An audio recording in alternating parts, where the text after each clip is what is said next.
Well, welcome along to Sportsbet TV. It is great to have you with me, and looking forward a little bit earlier than in recent weeks to the action coming up this Saturday, the 18th of February. My name is Paul Alster, and I've been presenting this tipping service, this free tipping service, since way back in July 2020. We've had some great times along the way.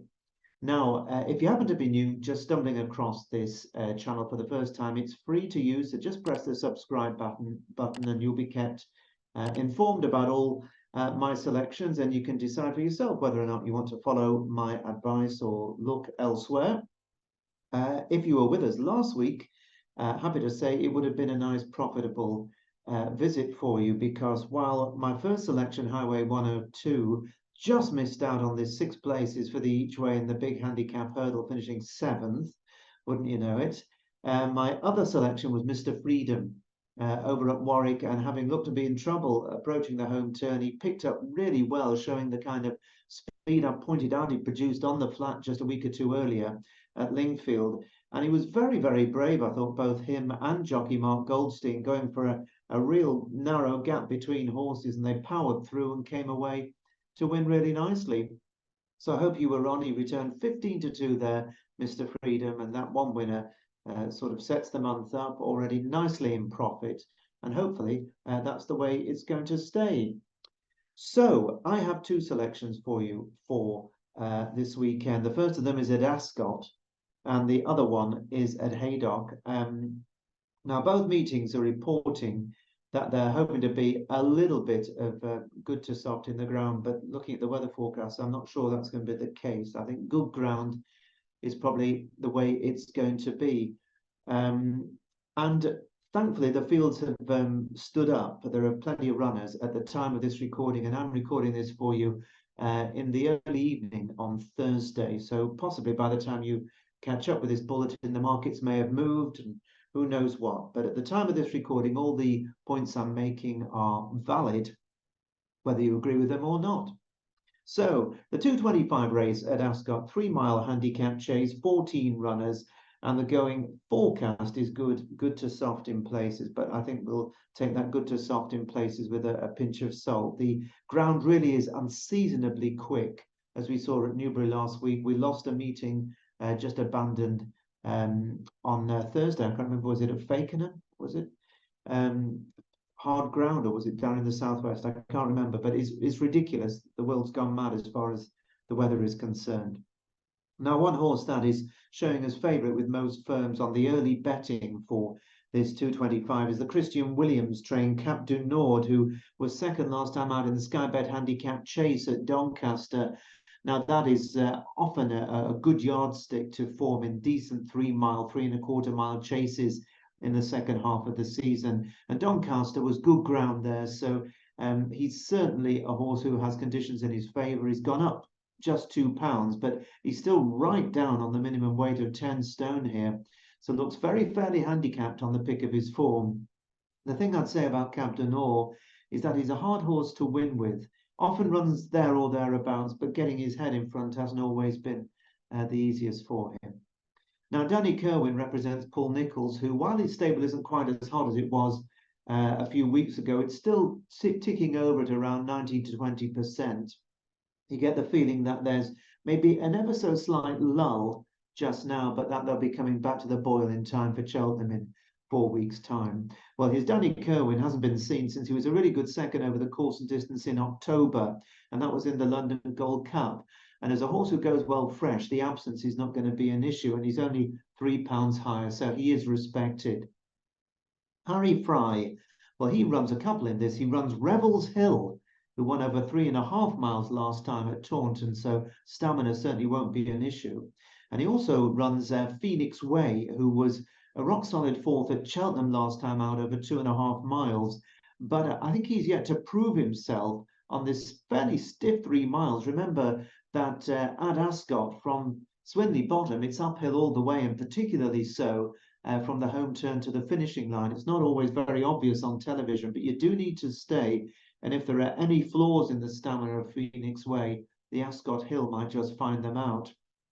Now, Venetia Williams has a horse called GLEN, and Lucy Turner, who's very good value for her £5 claim.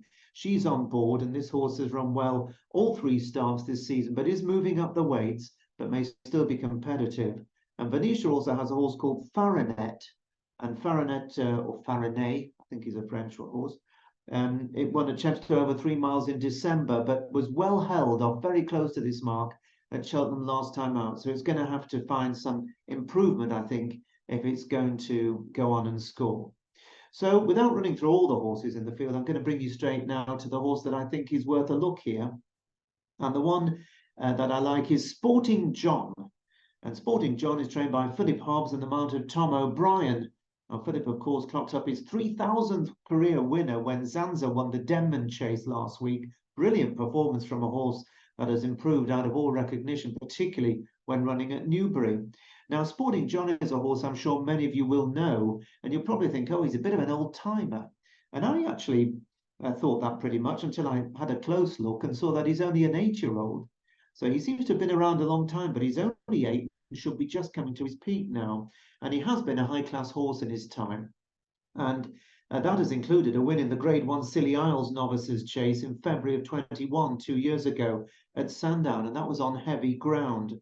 He also won first time out after 7 months off, and the first time after a breathing operation when scoring at Cheltenham in a 3-mile listed handicap hurdle in November of 21. So he knows he goes well after a break. He also won at Warwick on soft ground over 3 miles, won in January of 22, so just over a year ago, in a handicap hurdle up 151. So here is a horse with a lot of ability, both over fences and over timber as well. Now, once again, he was off 9 months coming into this season. He had a nice long break, ran okay first time out, nothing, spectacular, just satisfactory, I think you'd say, when he was 4th in the Grade 2 West Yorkshire Hurdle at Wetherby in my neck of the woods in October. And then he went back to fences and back to Wetherby for the Grade 3 Roland Merrick handicap chase at the Christmas fixture, and he didn't run well. He travelled okay until after the 5th last, leaving the end of the back straight, and then he stopped as if he was shot. And he was pulled up straight after that. And he ran as though something went wrong. And that would appear to have been the case because he's now had a second breathing operation. And as a result of that poor run, he's dropped 4 pounds. Now, there are a few things to take into consideration here. One is the drop in the weights, which is sure to help as he comes back to hurdles, and he's equally adept over hurdles as he is over fences. The second is the fact that it's his first run after this breathing operation, and the last time he had a breathing operation, he came out and won really well straight after it. Also, the better ground, I think, is not going to be an issue for him. He's won on good ground. Yes, we know he's won on soft and heavy, but he's equally adept at good ground. And when you may have a slight issue with your breathing, the last thing you want is a slog in heavy ground, putting pressure on the lungs in particular. And so I think the better ground is right, and we know he stays. He does have top weight. Yes, that's true. He's got to give weight away to a lot of horses, but he's giving weight away to decent handicappers. Let's be fair, decent handicappers in this 3-mile handicap chase. I think I said timber, but it is a handicap chase, just to be clear. And the point about the horse is that this is a horse who's able to hold his own when he's right against horses that are in Grade 2 and Grade 1 company. And here he is giving weight away in a good handicap chase against really decent handicappers, but it's not quite the level of a Grade 2 or a Grade 1 chase. So if I haven't confused you too much by getting me hurdles and fences mixed up, the point I'm making is that I think he could really go well now he's had the breathing operation and the handicapper has given him a little bit of a chance. And as I say, the Hobbs team going really well, and they've had a few winners of late, including that great win in the Denman Chase. And at the time of this recording, 18-1 is available each way, and that is for 4 places with William Hill. And there's also 16-1 freely available with a number of other firms as of Thursday evening. So shop around as usual, take a look. But my choice would be Sporting John in that really good 3-mile handicap chase at Ascot at 2:25. So I'm going to move on. Just a quick word to say, if you are interested in joining me to catch up on my selections across other races and at other fixtures as well over the course of the weekend, Saturday and Sunday. You can check out my premium service at Out in Front, and you can find the link just below this very screen. Now then, hopefully this time, without mixing up my hurdles and fences, I'm going to move on to my second choice race, and this is at Haydock. Literally, as they're crossing the line at Ascot, they'll be getting ready to face the starter at Haydock at 2:40. And it's the 3.5-mile Grand National Trial Handicap Chase with 15 runners declared. They're forecasting the going as good to soft, but I think it may be more good to soft in places at best. Now, this is a race in which you have to start with that grand old timer, Bristol de Mai, trained by Nigel Twiston-Davies. He's been a superstar, this horse, and we all love him. He's a fabulous grey, of course, has won the Betfair Chase and many other big races. And this course is his particularly happy hunting ground. And of course, he won this race in heavy ground last year by over 30 lengths. He bolted up and he beat Time to Get Up, who will reoppose today, a horse that's coming into the race not in very good form. Now, it's fair to say that Bristol de Mai is beginning to show signs of a little bit of wear and tear, getting older, but it also is worth pointing out his 2 runs this season have both been in Grade 1 races, and this is going back to a handicap, and he's meeting very different kind of opposition. Whether he'll be quite as effective on this decent ground remains to be seen, but he's sure to be thereabouts and give his all, and that's Bristol de Mai, who won it last year. Now, among the other horses that have chances here is Fortescue for the Henry Daly Yard, who actually won the 3-mile handicap chase at Ascot on this day last year, the race in which I've tipped you Sporting John. So he was also entered in that, and I find it very interesting that they've decided not to go to Ascot to try and win the race for a second year running, but instead of coming up to Haydock instead for the longer race. They're obviously, I think, looking at another crack at the Grand National. He did run at the Grand National last year. He unseated rider 4 from home, which is really unlucky, isn't it? But he was well held. He wasn't going to be winning. And he's pulled up most recently when running in the Welsh National. So he does have a little bit to prove, but he may well be building back up towards Aintree. Omar Moretti is an interesting horse for Alex Moretti. He's very unexposed compared to a lot of these. The ground will suit him, and he could improve for going up in trip again. So that's one for you to take into consideration. Well, of course, the Welsh National winner is here. The 3 Amigos, who had that wonderful success for the Nicky Martin stable, stays all day, as he showed over the 3 3/4 miles in soft ground at Chepstow. And to be fair, the handicapper, you know, he's been not lenient, but I think he's been very fair in giving him just £5 for the Welsh National win. He's also run well at Haydock in the past, so not without a chance, but again, he's going to be facing quicker ground. Donald McCain's Tim Pat is one who has won over the course and distance, but that was in lower ground, lower grade. He is progressive though, and I think any market support for Tim Pat will be interesting. But it could be that the trainer to concentrate on for this race is Benicia Williams, because she runs 3.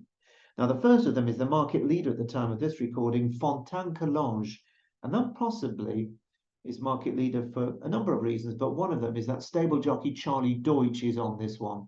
Whether he's chosen to ride it or been told to ride it, you know, we mere plebs wouldn't know that. So Fontaine Collonges, who's won here in heavy ground, he won over 3 1/4 miles in November, beating the big breakaway, and that's really good form. And then he was 4th last time out, keeping on over a sharper 3 miles at Kempton. So this longer trip, I think, will suit, and he has won here before, and he probably won't be at all far away, but he may be just a little bit thin in the market, in my view. And then you've got the Harry Bannister-ridden Quick Wave for Venetia, who pulled up in the Welsh National, really struggled in the very testing ground, but he previously won over 3 miles 5 furlongs at Sandown Park, but he's £8 higher than that win. It might be, though, that of the 3 Venetia Williams trained runners, the one to keep a close eye on here is my choice, and that is Cloudy Glen, a horse I'm sure many of you will know a lot about. Sean Quinlan comes in for the ride for Venetia, and this horse, a 10-year-old nowadays, and a really talented staying chaser on his day. And you'll remember that, well, first of all, he won over nearly 3.5 miles in a handicap chase at Fontwell in 2020. So the trip is within his compass. And then later that season, he ran second at the Cheltenham Festival to Mount Ida in the Fulk Warwin Kimure handicap chase. And that was off a mark of 140. Now, he had a breathing operation and he was off for 8 months. And then he reappeared, of course, at Newbury in what was then called the Ladbroke Chase. It's the old Hennessy. They call it the Coral Chase this year, of course. And he took up the running just before the home turn, leading 4 out, and he stayed on really strongly to win the old Hennessy. And that was a brilliant performance. I think it was Fiddler on the Roof that he got the better of that day.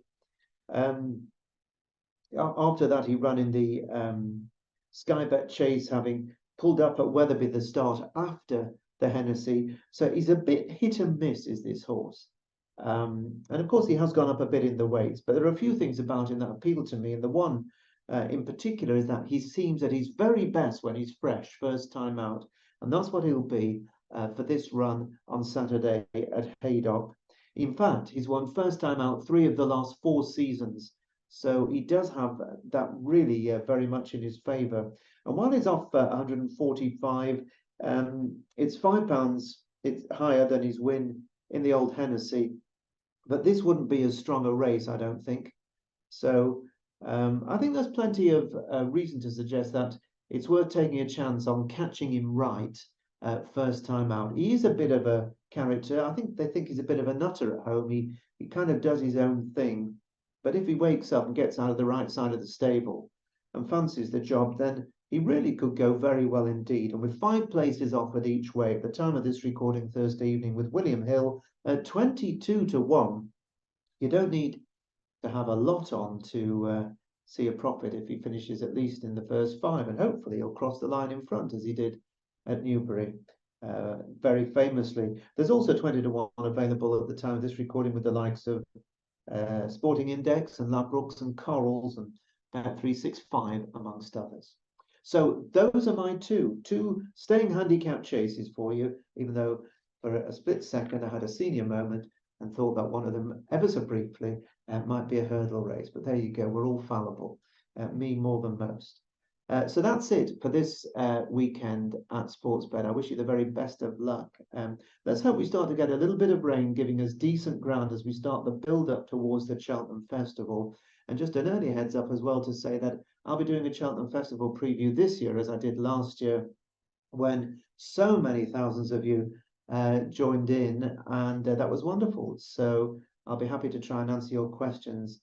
You can send them in to me ahead in the comments section, and I'll bear them in mind as we come towards the preview, the date of which we'll bring you in due course. But for now, from me, Paul Alster, here at Sportsbet, bye-bye for now. Best of luck this weekend.